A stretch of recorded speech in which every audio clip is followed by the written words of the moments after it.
She didn't come back for him.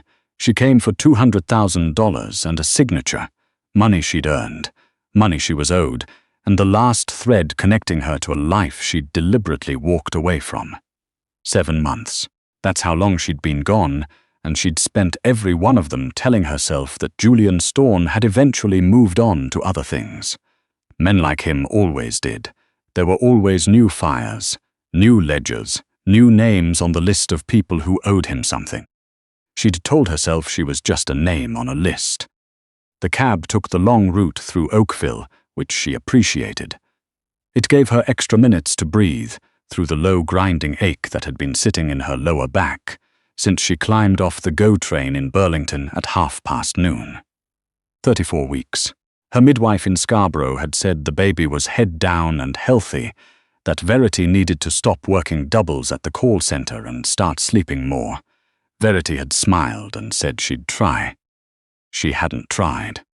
Outside the cab window, the October sky was that particular shade of grey that existed only in southern Ontario, thick and flat, like a lid pressed down over the lake. The iron gates at the end of Hartwell Lane appeared through the drizzle, flanked by stone pillars and 2 men she didn't recognize. She paid the fare with exact change and stepped out into the cold.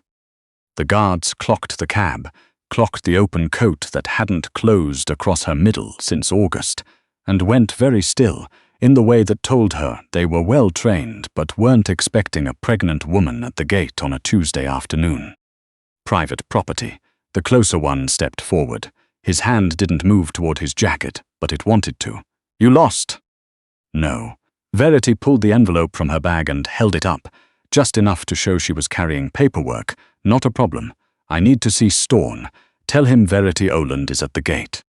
The guard looked at her for a long moment. Then he turned and pressed 2 fingers to his earpiece. She waited. The drizzle turned to proper rain. She didn't move. The gate swung open. The driveway was long and lined with oaks gone orange and copper in the cold. She used to walk this path on Sunday mornings. She used to know the name of the groundskeeper who raked these leaves. She'd belonged here in some strange liminal way. Not as a wife, not even as a girlfriend in any traditional sense, but as the woman who held the only complete picture of where Julian Storne's money came from, where it went, and how many layers of legitimate business it passed through on the way. She'd been his accountant, off-the-books CFO, technically. And then she'd become something harder to categorize, and then she'd found out she was pregnant, and then she'd watched a man try to put a bullet in him from 20 meters away in his own parking garage, and the 2 realizations had arrived simultaneously and with the force of a physical blow. She was carrying Julian Storne's child, and the moment anyone found out, she would become the most valuable hostage in Ontario. She'd packed a bag that same night. Cullen was waiting on the front steps. Storne second, a broad, quiet man with grey at his temples and the flat, watchful eyes of someone who had survived a great deal by paying very close attention. He looked at Verity. He looked at her stomach. His jaw went rigid. "Verity." He said her name the way you'd identify something dangerous you'd stumbled across in the dark. "Cullen." She grabbed the iron railing and hauled herself up the stone steps. Her pelvis ached. Her ankles ached. "Is he in his office?" "He's..." Cullen stopped. "Started again. What is that?" "Paperwork. And a human being, so if you could move, I'd appreciate it. The cold's getting into my knees." He moved. He opened the heavy door without another word, and the warmth of the foyer rolled over her like something she'd almost forgotten existed. Cedar and the faint mineral smell of the lake that clung to everything in this house. And underneath it all, coffee and ink, and the particular pressing silence of a place where everyone knew to be quiet. Her stomach turned immediately. The smell of this house always did that now. 7 months and her body still remembered it. "He thinks you're here to sign off on the Severance release," Cullen said behind her. His voice had dropped to something careful. "I know what he thinks." She didn't wait for an escort. Down the hall, past the framed topographical maps of the Great Lakes Basin that had always looked more like a trophy display than decor, past the room that had been a sitting room and was now, she gathered from the restructured ledgers she'd filed before leaving. A legitimate investment office. She reached the study door. She turned the handle and pushed. Julian Storne was standing at the window. That was the first thing she noticed. He wasn't sitting. He was standing with his back to the door, hands in his pockets, looking out at the rain-grey lake at the bottom of the property. His shoulders were rigid. He was wearing a charcoal suit that fit the way his suits always fit, exactly right and entirely without warmth. "You can leave it on the desk," he said. "I'll have my lawyer witness it and courier your copy by end of week."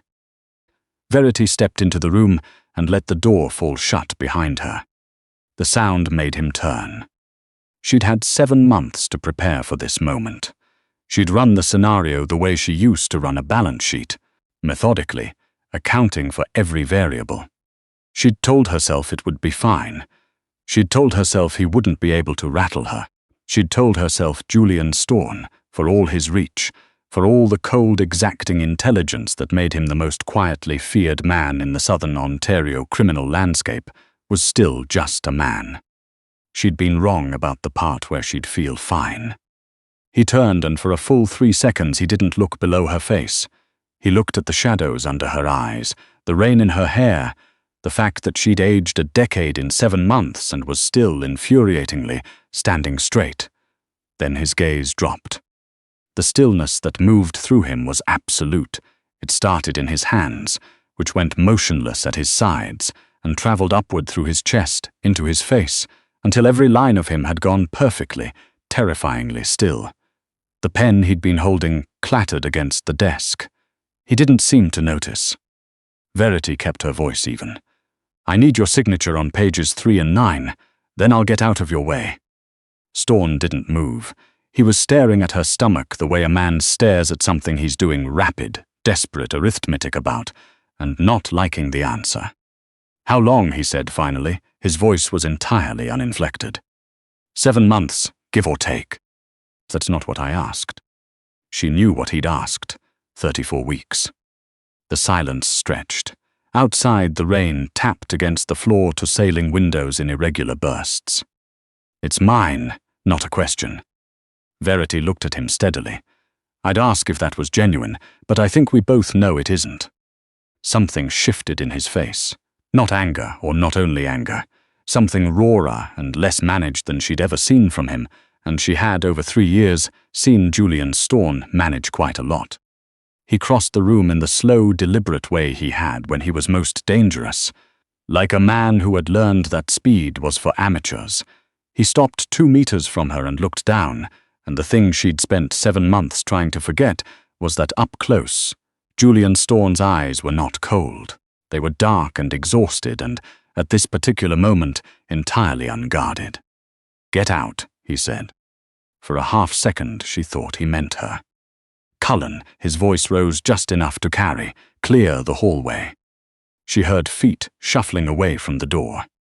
"You were going to walk in here," Storne said, "get a signature, and walk back out, without telling me." "I'm telling you right now." "Verity." He said her name the way Cullen had said it, identifying something in the dark, but quieter. "I've been looking for you for 7 months." "I know. I had people in Scarborough." She'd moved twice, I know. "You were hiding from me, not cold. The flatness of someone keeping a very careful lid on something enormous. You packed a bag and you disappeared and you took." He stopped. "I took my child," she said quietly. "And yes, I left. And I'm sorry for the months. I'm not sorry for the reason." She reached into the envelope and held the papers out. "Page 3 and 9, Storne. Then I'll explain anything you want explained, in that order."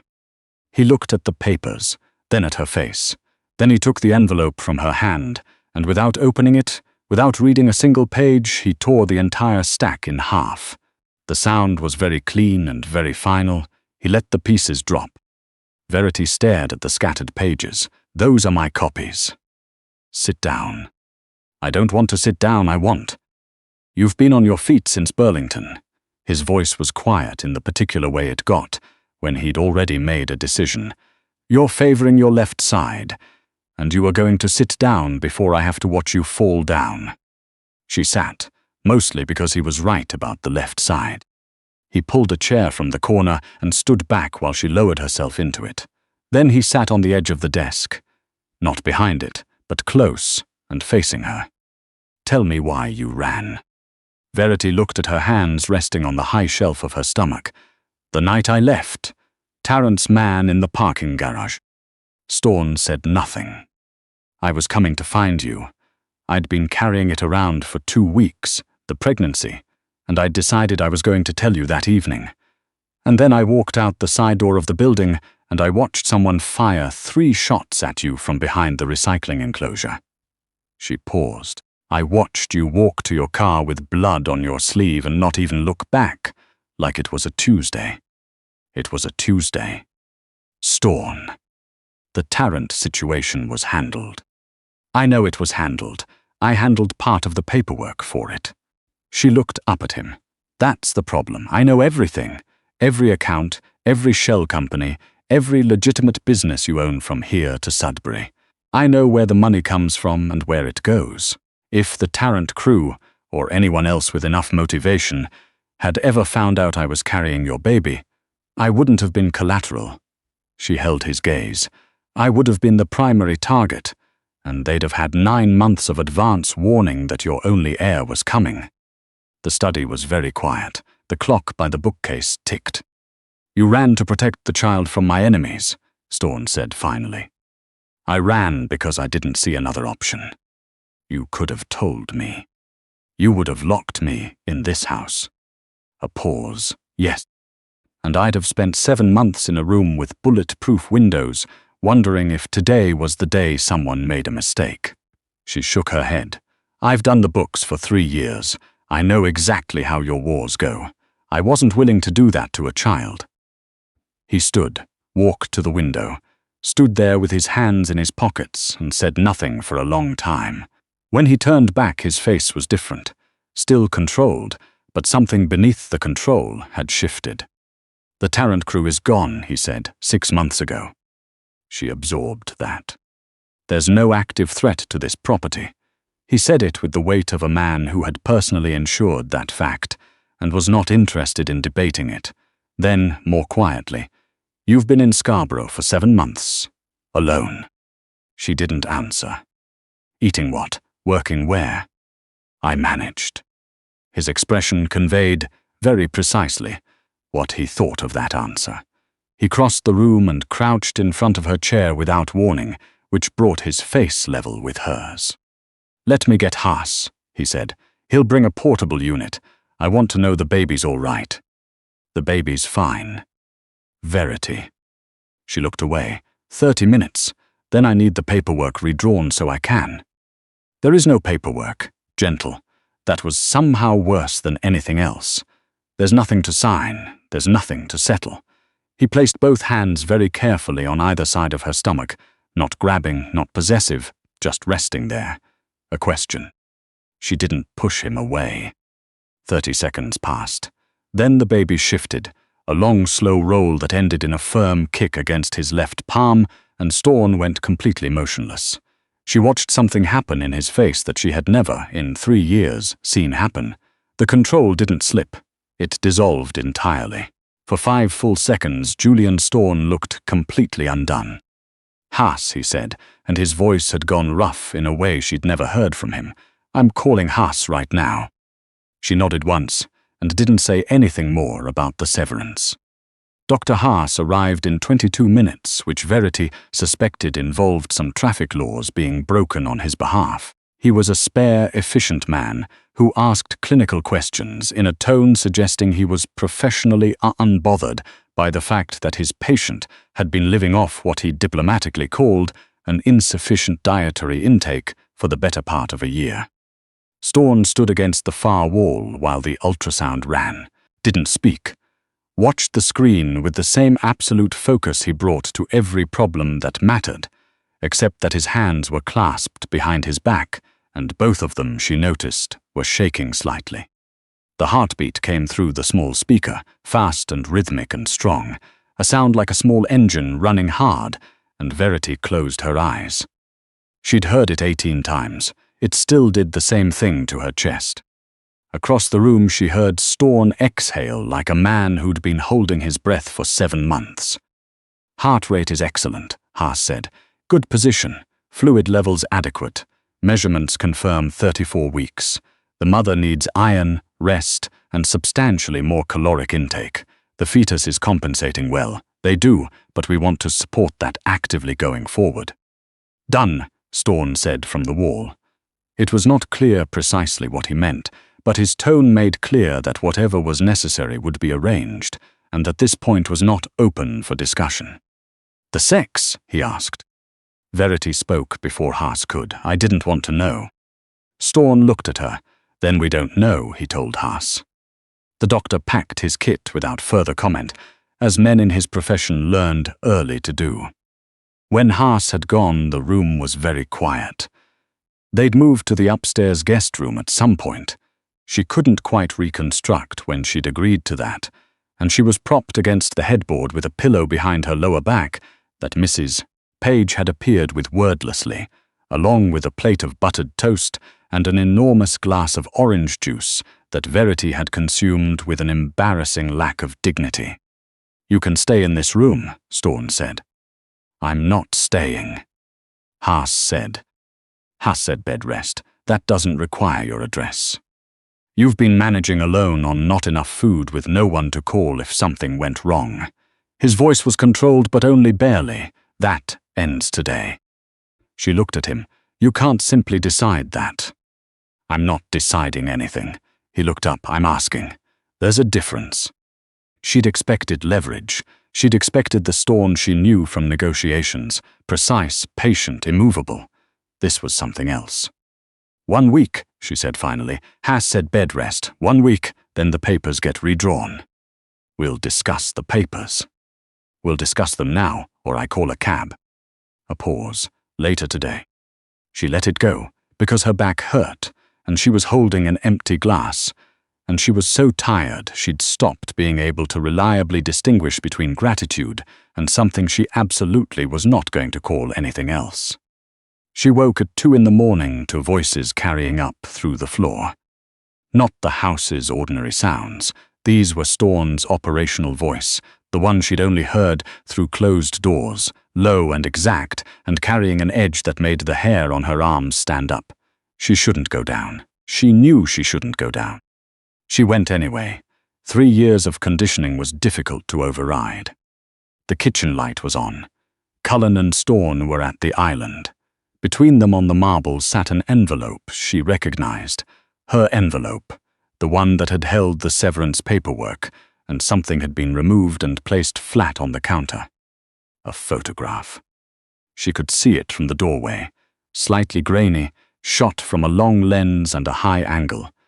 The subject was a woman standing at a gate in the rain, wearing a coat that didn't close across her middle. 4 words were written across the bottom in black marker. Storne saw her before she could cross the room. He was at the kitchen threshold in 4 steps, positioning himself between her and the counter in a movement so smooth she almost didn't track it. "Go back upstairs," he said. "What does it say?" "Verity." "What does it say, Storne?" He held her gaze for a moment, then he stepped aside. She read the 4 words. The cold that moved through her had nothing to do with the October air. "We know about the accountant." "The Marchetti crew," Cullen said behind her. His voice had the particular flatness of a man who was frightened and handling it at a professional level. "Vehicle parked outside the gate when your cab arrived. Their enforcer. Plates confirmed." Storne hadn't moved. He was watching her face with an expression that was controlled on the surface and entirely feral underneath. "They followed me here," she said. "They followed me here, and now they know I was at the estate, which means they know I'm connected to you, and if they know I'm pregnant. Which means nothing changes except our timeline." His hand came to her arm. The grip was warm and deliberate. "You're in the safest place you can be right now. You need to get me out." The words came out sharper than she intended. "If they know I'm here and they know I'm pregnant, this house is exactly where they're going to." "This house," he said quietly, "is where my people are. 12 on the grounds, reinforced gates, and Cullen." He glanced at Cullen once. Go. Cullen went. She could hear him on a radio before he'd cleared the doorway. Storne turned back. His hands came up and cupped her face with a gentleness entirely inconsistent with everything else happening in the room. I need you to go back upstairs. Lock the suite. Don't open it for anyone but me or Cullen. And if something happens to you, nothing is going to happen to me. You have very poor predictive accuracy on that front. Something moved in his face, not quite a smile, but the ghost of one. He pressed his forehead against hers, held it there for 2 seconds, exactly 2 seconds, and then straightened. Go, he said. She went. She made it to the second-floor landing before the first explosion hit. Not close. It was at the perimeter, the deep, concussive thud of something structural giving way, and it was followed almost immediately by the stutter of automatic fire from somewhere outside. The house lights flickered. Below her, she heard shouting, running, and Cullen's voice cutting through it all with a calm that could only have been cultivated over a very long career in very difficult circumstances. She moved to the master suite. She locked the door. She stood in the center of the room with both hands pressed against her stomach and breathed, because the baby had gone very still in the way that meant it was responding to her adrenaline, and she needed them both to be calm, and she could not be calm while listening to someone shooting at the walls around her. A contraction hit. It was different from the Braxton Hicks of the last 3 weeks.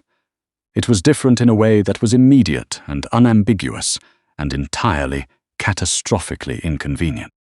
She sat on the edge of the bed, breathed through it, counted. 4 minutes later, another one. Okay, she said to the room and to herself and to the baby. Not now. We absolutely cannot do this now. The baby, demonstrating the stubborn contrary disposition she'd been privately attributing to its paternal genetics for months, kicked back. The shooting outside died down to intermittent bursts and then to silence. 20 minutes passed. Then 30. She was on her side on the bed, breathing through contractions now 3 minutes apart, when she heard the knock. 3, then 2, code. It's Cullen, he's on his way back. Property's clear. She unlocked the door. Cullen took one look at her face and went very still. How far apart, he said. 3 minutes. Since when? About 45. He reached for his radio without another word. Storne arrived 9 minutes later. He was in a state that told her the evening had been extremely violent, and that he was choosing not to engage with that particular fact at this moment. He came through the door and crossed the room in 4 steps and stopped, and for a moment he just looked at her, cataloguing, checking, accounting for her, the way she'd always accounted for numbers, quickly and with complete attention. Haas is 10 minutes out, he said. Another contraction moved through her. She gripped his hand, harder than intended. He didn't make a sound. Haas arrived in 8 minutes. He assessed the situation with the efficiency of a man who had seen medical urgency in a great variety of non-clinical settings and delivered his verdict without fuss. Labor was well established, position was good, and they would be meeting the baby before morning. It took 4 hours. Storne stayed for every one of them. He didn't leave the room, didn't take calls, turned his phone face down on the nightstand without being asked. When Haas placed the baby in her arms at 5:47 in the morning, the sky outside was just beginning to lighten over Lake Ontario, that first thin grey blue that arrived before sunrise in the fall, and the house was completely quiet. "A boy," Haas said. The baby was small, healthy for his gestation, but small, and very angry about the circumstances of his arrival, which Verity considered entirely fair. He cried with considerable force. She held him against her chest and felt the exact weight of him, the warmth of him, and something that had been braced against impact for 7 months slowly, carefully let go. Storne hadn't moved from beside her. He was looking at the baby with an expression she'd never seen on him, had not expected to see, could not name precisely, except that it made his whole face different, younger, rawer, terrifyingly open in a way she hadn't thought him capable of. "May I?" he said, directed at her, not at the room. She shifted the blanket and nodded. Storne reached out. His hands, the same hands that ran the Eastern Syndicate from Oakville to the lakeshore, that signed the orders, that she'd watched deal with problems without ever visibly flinching, were careful in a way that had nothing to do with experience and everything to do with the specific, irreversible nature of the thing he was holding. He lifted the baby against his chest and stood very still. The baby stopped crying. Storne looked up at her. The expression on his face was not one she had words for in any language she spoke. It was the look of a man who has just understood something large and is only beginning to calculate what it means. "He needs a name," he said. "He does." She leaned back against the pillows and watched the two of them in the pale morning light coming off the lake. "I had a few ideas." "Tell me." She told him. He listened the way he listened to everything, completely, without interrupting. Then he suggested one, quietly, as though he wasn't entirely certain he'd earned the right to suggest anything at all. It was a good name, simple and old and solid, which was exactly what she'd wanted for a child who'd started his life in extraordinary circumstances and deserved something ordinary to carry through the rest of it. "All right," she said. Outside, the October morning was arriving grey and quiet over the water. There were still papers to deal with. There were still questions about the house, about the syndicate, about the structural impossibility of everything she'd walked back into and the complete impracticality of walking back out of it now. She knew this. She'd always been good at accounting for what was coming. But right now there was this room, and the light on the lake, and the particular bewildering warmth of being inside rather than outside the thing she'd spent 7 months running from. "Stop calculating," Storne said, without looking up from the baby. She hadn't realized it had been visible. Old habit. "I know." His thumb traced a slow, careful circle across the small of his son's back. "I'm not going to ask you to trust me. I know better than that." "Good. I'm going to ask for time." She looked at him. He was still watching the baby, who had his jaw and, she was increasingly certain, his exact disposition regarding being told what to do, and his voice had the quality it only got when he was saying the truest available version of something. "Time for what?" she said. "To earn it." Verity looked out at the lake. The light was coming up now, copper and pale gold across the water, the kind of October morning that reminded you why people chose to live somewhere this cold. She didn't say yes, she didn't say no. She said, "I'll need my own room." And Julian Storne, who had not made an unguarded concession to anyone in longer than he could honestly remember, said, "Done," without hesitating at all.